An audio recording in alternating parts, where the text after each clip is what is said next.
FlightAware shows that more than 2,000 flights were delayed or canceled this morning.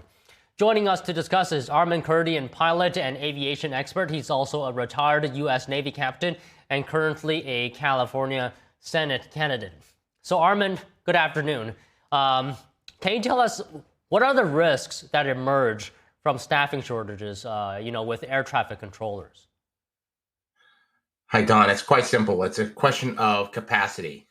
Any complex system, you don't want it running on a long-term basis at 100%. So your 100% number is something that you may want to, you might touch, now and then, but you don't want that to continue to go on. The fact that a lot of controllers have simply said, look, I can't come to work because I'm not getting paid. I got to go get a second job, or I'm just not taking it. It's too stressful. They were already working a lot of overtime ahead of time. So this is the right decision. And well, it's a necessary decision. It's an unfortunate decision that we have to actually do this. And a lot of passengers are now paying the price for this Democrat-run government shutdown.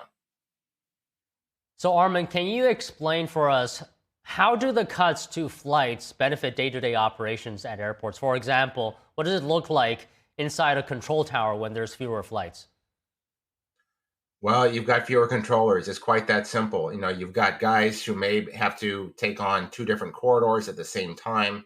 And any controllers, there's a certain number of flights that they can take onto their scope before they have to pass them off. And if there just aren't as many controllers that are available, you've got to necessarily reduce the number of flights that are coming into and out of that airspace sector, whether you are an approach controller, whether you are, center, which, controls the airspace above 18,000 feet, and even maybe some of the folks are working in some of the towers, potentially in some of the heaviest airspace that we have in the United States. So, there's less people, so less traffic. So the overall average workload needs to remain the same for those controllers because they can't keep redlining like this. Maybe you can describe for us some of the key tasks specifically that air traffic controllers must perform. Absolutely. So an air traffic controller, any aircraft that's on an instrument flight plan is going to be talking to an air traffic controller on approach control or center control. And the controller is going to have a list of those aircraft that are coming through, where it took off from, where its destination is, what its what its path is, the route that it's actually taking.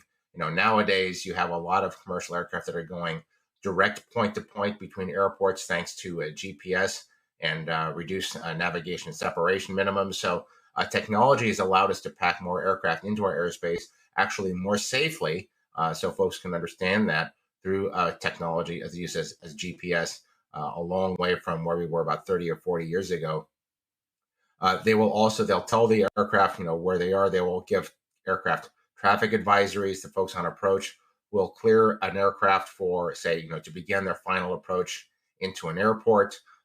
Give them vectors for traffic, provide them other advisory information, or handle other kinds of requests.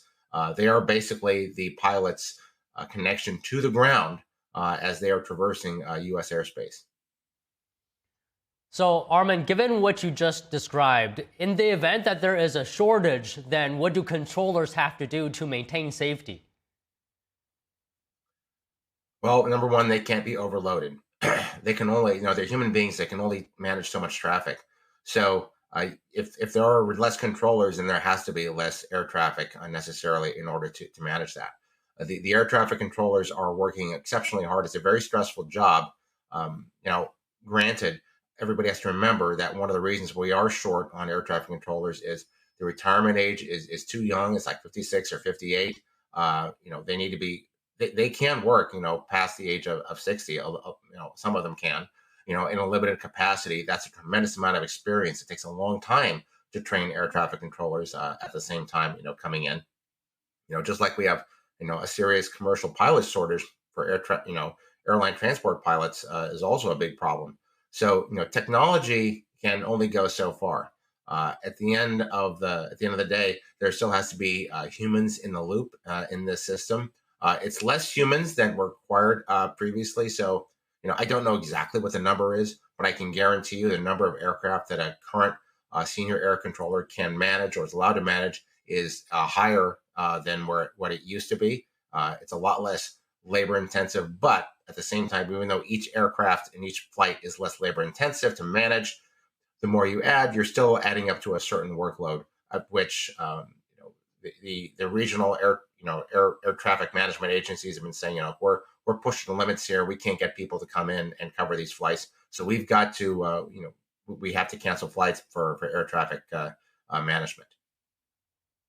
So I have another question here, Armen. Given the circumstances right now, the government is shut down, people aren't getting paid. Is reducing flights the most effective way to ensure safety? Are there any other options?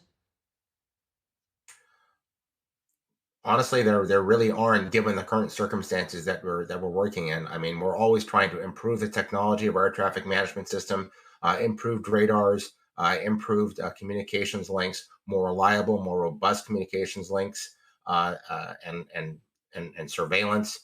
That's all coming down the pike. It's taking a long time for that to happen, but that's not going to happen in the span of a couple of weeks. The only option you really have is to reduce the capacity of the system so that you're keeping the workload level of the air traffic controllers at a manageable amount.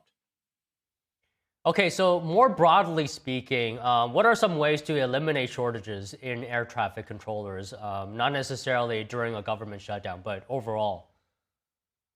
Well, I talked about the retirement age that needs to be adjusted as well. There, they the educational path for air traffic controllers is rather long. You need a degree, you need uh, go through training, and various aspects in order to get to the point where you can manage some of this air traffic. So uh, you know whether it's an incentive bonus for new air traffic controllers to come in and sign up. I mean, they're all members of unions, so they have union benefits, so they have a very good benefits package. They are well compensated for the work that they actually do. Uh, but in a lot of ways, this is endemic of a lot of what we see within the United States in terms of high tech or jobs that require very highly capable skill sets. And we're just not producing enough quality graduates out of our high schools in order to get to this point, or even out of our colleges, that folks can actually manage at this level. So there's some things that can be done at that level. The amount of training that has to be done is still pretty important. But as we continue to advance new forms of technology and improve the air traffic management system, that will ease the burden, ease the workload somewhat going forward. And a lot of these, you go in a lot of these towers across the country, and you're talking buildings that were built in the 1950s and 1960s. They're upgraded, obviously, with improved power, but they still run through issues. We saw, a couple of times in the last couple of years, communications outages, radar outages. That's a big problem. When something like that happens, then you necessarily must shunt all of your workload into a different center. So imagine that you're working, pretty hard, and all of a sudden your workload has doubled because there's been an outage in a particular piece of airspace. These are the kinds of things you have to manage on a regular basis, and you have to plan for them ahead, because when they actually occur, if you can't handle that workload, then that does become essentially a safety issue. Okay, Armen, just finally, if you could look forward for us, look ahead.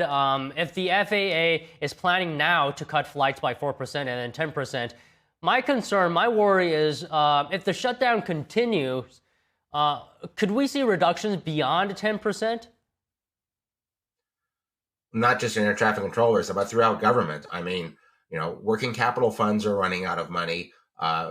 Money that's obligated on contracts for contractor support in the Department of Defense.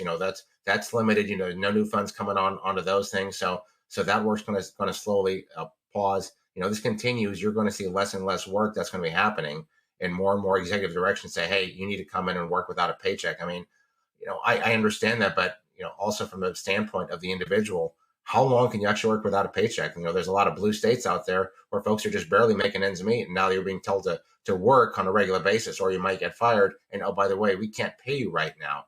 So the ramifications are they're nationwide. It's not just FAA controllers. It's millions of government workers that are affected by this, that do our social benefits, that handle the Food and Drug Administration folks, Department of Defense, Department of Transportation, Health and Human Services.